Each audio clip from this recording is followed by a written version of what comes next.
ጤና ይስጥልኝ ተከብራችሁ ተመልካቾቻችን ይህ በዳያስፖራ ቴሌቪዥን የተዘጋጀ የሚቀርብላችሁ የጌራ ሾው ላይቭ ፕሮግራም ነው። ዛሬም ፕሮግራሜን እንግዲህ ጀምሬያለሁ። ዛሬ ደግሞ ይዤላችሁ የመጣሁት እንግዳዬ አሁንም በድጋሚ የታወቀው ኖቨሊስት እና ሂስቶሪያን ሚስተር ጄፍ ፒርስ ከቶሮንቶ ካናዳ ነው። ከሚስተር ጄፍ ጋር የሚኖረን ውይይት በእንግሊዝኛ ነው።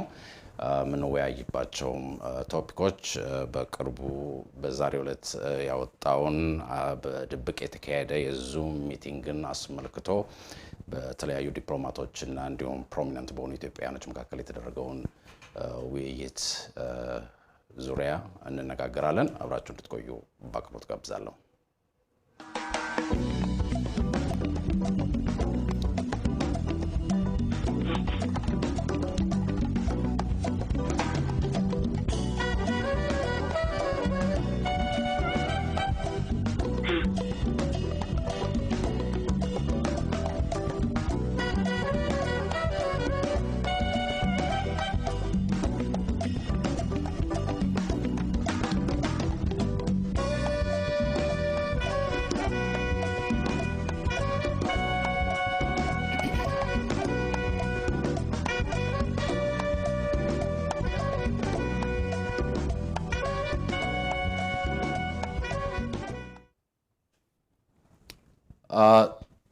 Good evening, Jeff. It's good to have you on the Gera Show again.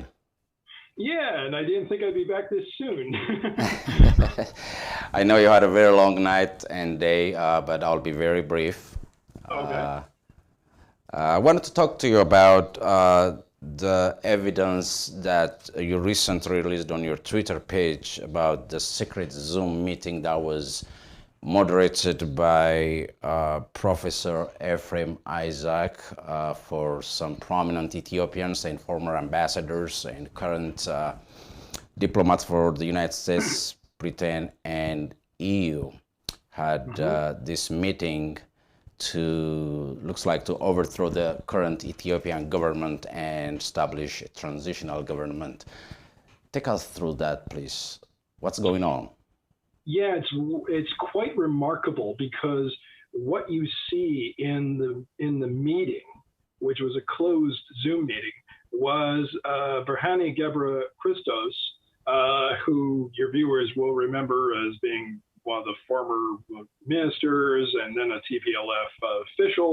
And then, of course, he became the head ringleader of what I like to call Uber Coup Incorporated, the 9 idiots who were at the Washington news conference.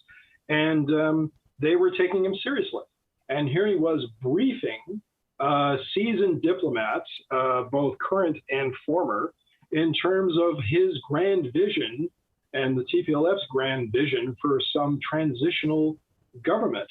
And it's just appalling because not so much in terms of the lies that you see him spread, because unfortunately we've become used to that. But the very fact that these individuals who are supposed to be smart, intelligent, discerning envoys and statesmen and stateswomen are lapping this up and accepting it and buying his nonsense. And so some of the remarks are just incredible. If I can read you a couple of comments, they're on the video itself, or you can edit me out and put the clips in because I've uploaded clips. I hope that you'll have military success fairly soon because it seems as if the situation is only becoming more drastic. That's from Vicky Huddleston, who was the chargé d'affaires ad interim in Ethiopia during the years of the TPLF were in power. You have France's retired diplomat and writer Stefan Gonfirst, if I'm pronouncing his name properly. He openly speculates on how Abe could be forced from power. Even if Abe sticks to his guns, which unfortunately he seems to be doing, you either hope that people around him, either in government or in the military, realize that this is going nowhere and might force him to, accept the sensation of hostilities or force him to step down. They're talking about removing a democratically elected prime minister and his government just because they don't like the way he's running things in his own country. And you have Donald Yamamoto, who was recently the U.S. ambassador to Somalia, who's a experienced Africa expert with the U.S. State Department, and he says Abe is not listening. He's not listening at all right now. And how are you going to reach him? A person who's really in a corner. I know Obasanjo has not been extraordinarily helpful or very active. And so, are there any other opportunities that you see? This is the way they're talking to this guy. And they all like his presentation. They all seem to buy into the idea that the Addis government is on the point of collapse. In fact, Yamamoto repeated the nonsense that the TPLF are right outside the outskirts of the capital, which we know is not true. Which shows an appalling lack of understanding of the situation on the ground. And this man represented the U.S. in the Horn of Africa until fairly recently. And as we know, many of these people are still active with their diplomatic networks. In fact, one of them, Tim Clark, brags about it on the video. I happen to know for a fact, because I checked with other sources, that Yamamoto is still doing work in a sort of, shall we say, security aspect. He's still active. And so these others are still active. You had a Spanish ambassador there. You had a retired top ambassador for Finland. You had some big names in terms of Ethiopian politics and so forth. You had a senior official for the UN who is Ethiopian there, and they're all talking about how to take over the government and push Abe and the government out and take over for their transitional regime. It's incredible. It is. Were there also on this meeting the 9 men that was actually? I don't think so. I had to go by what was on the video to piece together who was who and who was on it. I have minimal details in terms of just there might have been others who were invited who didn't come. There might have been others who showed up for past meetings. We don't know. All we have to work with is this. But as we know now, a senior UN official who is Ethiopian was implicated, gushing about Berhane on the video. And this is a person who is rather sad and both comical. Eleni Gera if I'm pronouncing it properly, I'm sorry. I don't like to mispronounce people's names. Nevertheless, as many Ethiopians of the diaspora community know, this person put out a Twitter thread complaining about how the authorities recently came to her home, and many took offense at the sense of entitlement this person put in their tweets, saying, well, they didn't recognize me, even though there are pictures of me available in the home, and they didn't call me Dr. Eleni, and I'm not Tigrayan, so why are they searching me? Paraphrasing here. And now we know they had cause to actually search her home, obviously, because there she is caught on video, busy gushing over Berhane and taking part in terms of basically a conference talking about displacing a democratically elected government in the country. Since you talked about the search that was conducted at Dr. Eleni's house, is that because of that she got involved in this meeting? I don't know. That's not clear from, I don't think that's immediately clear from the video. Others can watch the video and derive their own interpretation. Credit where credit is due. My focus in terms of putting together my story was on the responses and reactions of the Western diplomats. Her name came up on the video, and just for some reason last night, I did not go in my ear and register. And even though her face is flashed, I've only seen her a couple of times, and so I didn't immediately recognize her. So it's actually followers and people on Twitter and social media who recognized her and said, what are you doing? Like, you complained about this and this and this, and here you are. Well, now we know. They basically outed her and recognized her, and now she is paying the price, so to speak, I guess. I've seen the social medias earlier today, and because of all these secret meetings, most Ethiopians are not happy, and No. of course, yeah, they are very much disappointed.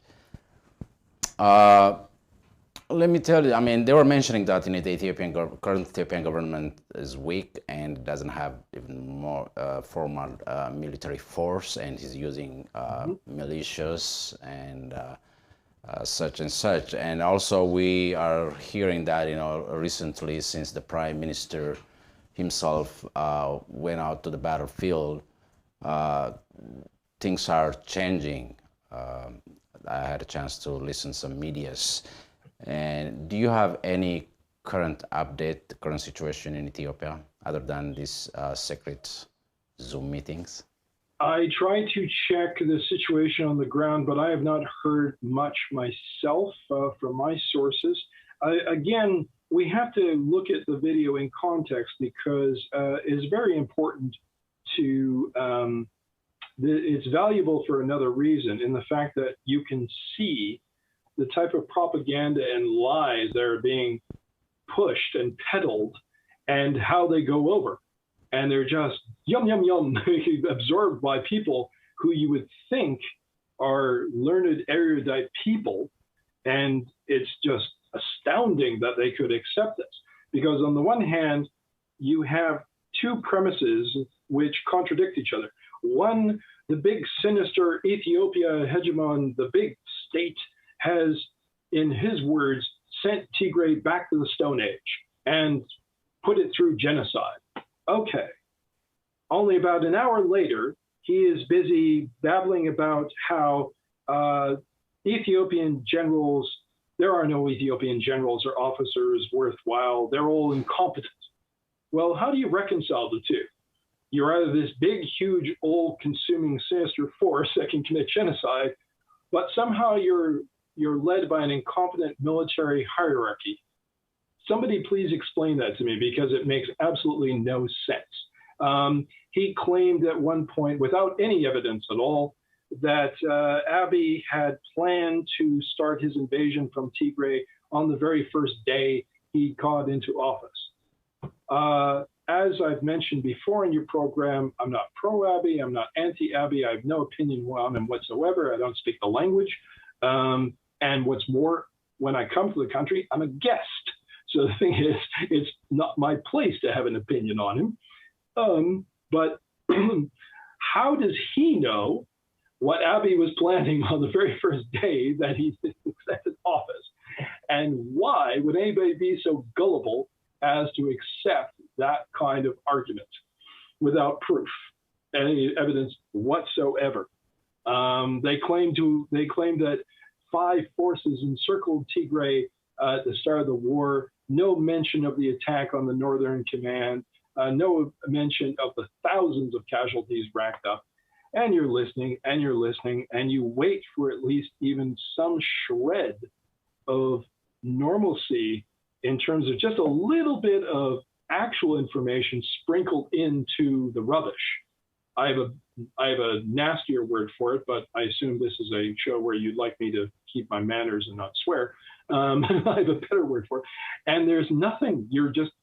And meanwhile, these seasoned diplomats are absorbing this and accepting it and complimenting him on his description. So, I mean, is it any wonder that Yamamoto really believes that TPLF soldiers are on the outskirts of the capital now, when, I've had people do screenshots, please show me the capital overnight, and they post them and say, yep, everything's fine here. Doesn't penetrate at all. How can the cognitive dissonance be that severe? If I have a moment, may I add just one other thing? The spin on this has already started for the damage control. the post on Twitter and the Medium article shot through the roof. As a matter of fact, I think it's still climbing. But already posts were put out by the apologists in the afternoon saying, well, retired diplomats don't really matter. They don't really have a say. Do we really believe that the TPLF would hold a meeting with a bunch of nobodies and not these, at least accomplished on paper, individuals who have influence, who have network? In Canada, we've had two prominent politicians who have been sent as envoys out to diplomatic missions.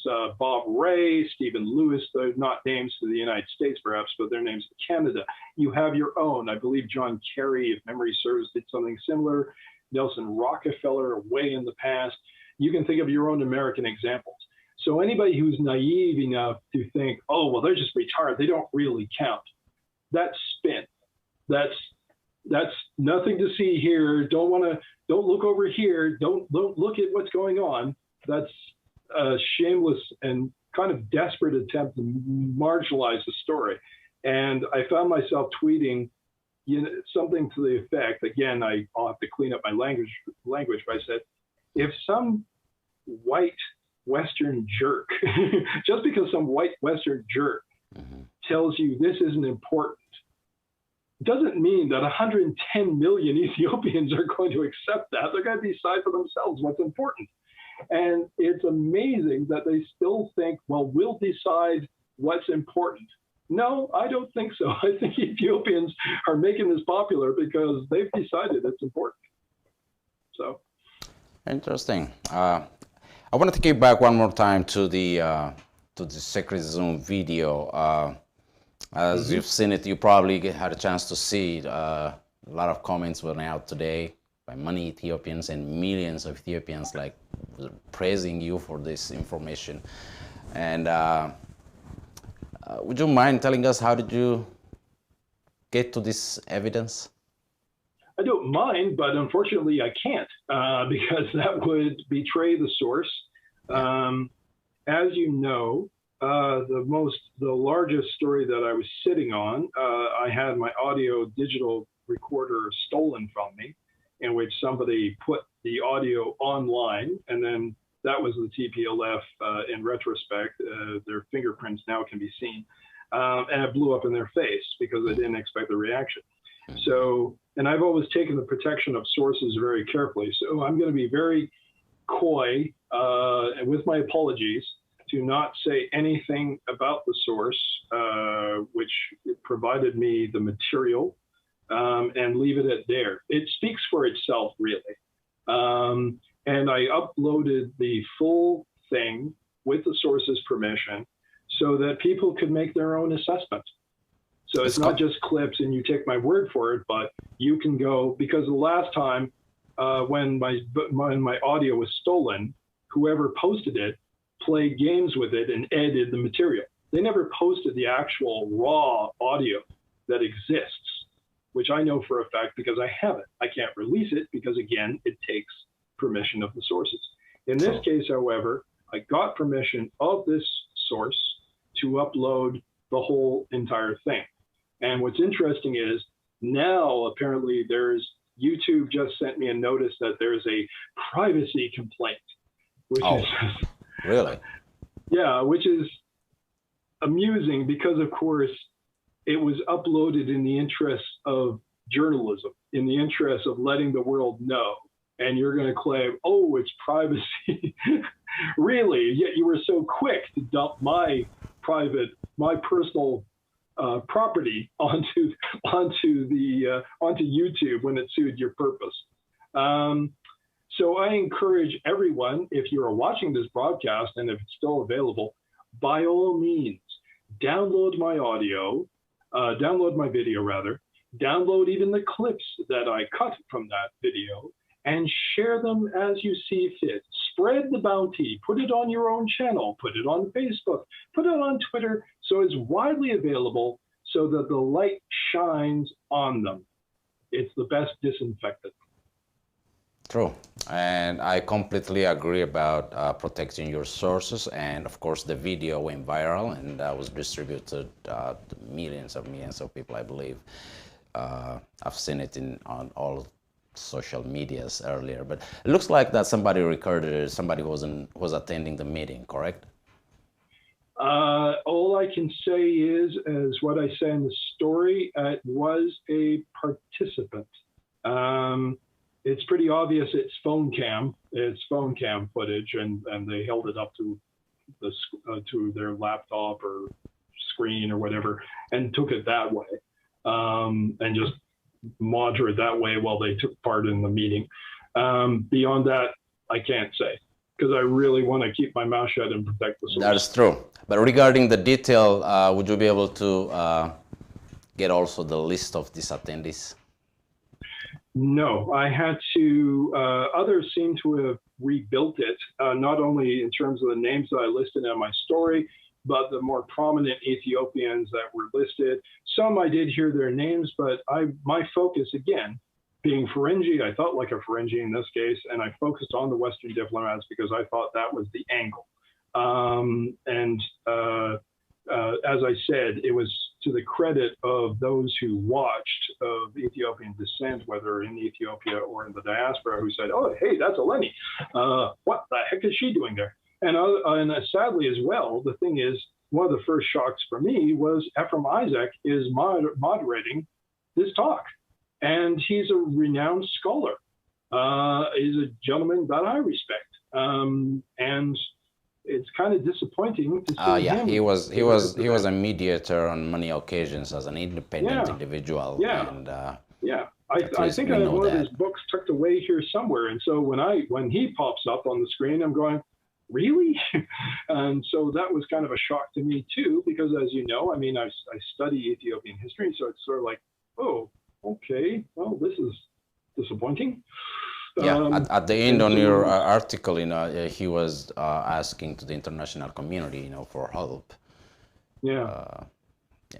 Saying, let's build an international coalition to help us, appealing to his diplomat friends network to go out and work there.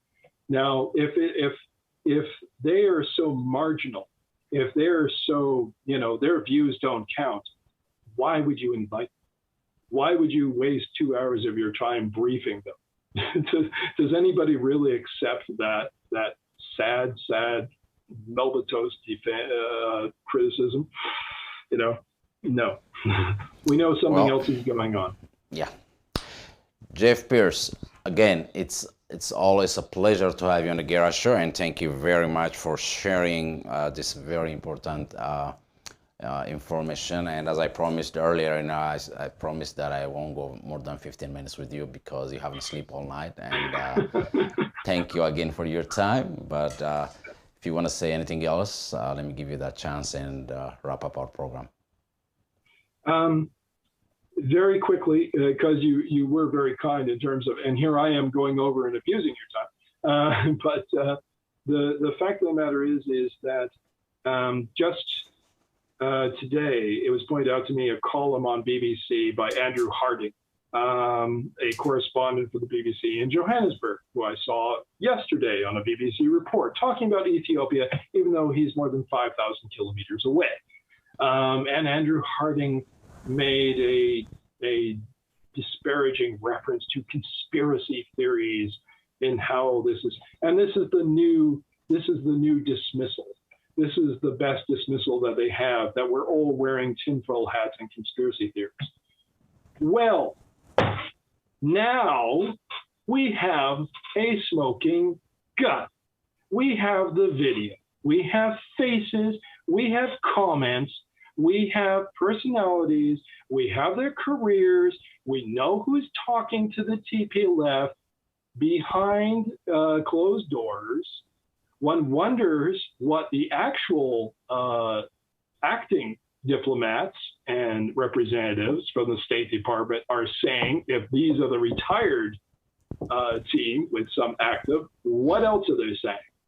How are you going to dismiss that? How are you going to dismiss that? Here's the evidence. And you're going to claim that that's a conspiracy theory too, based on the comments? Try.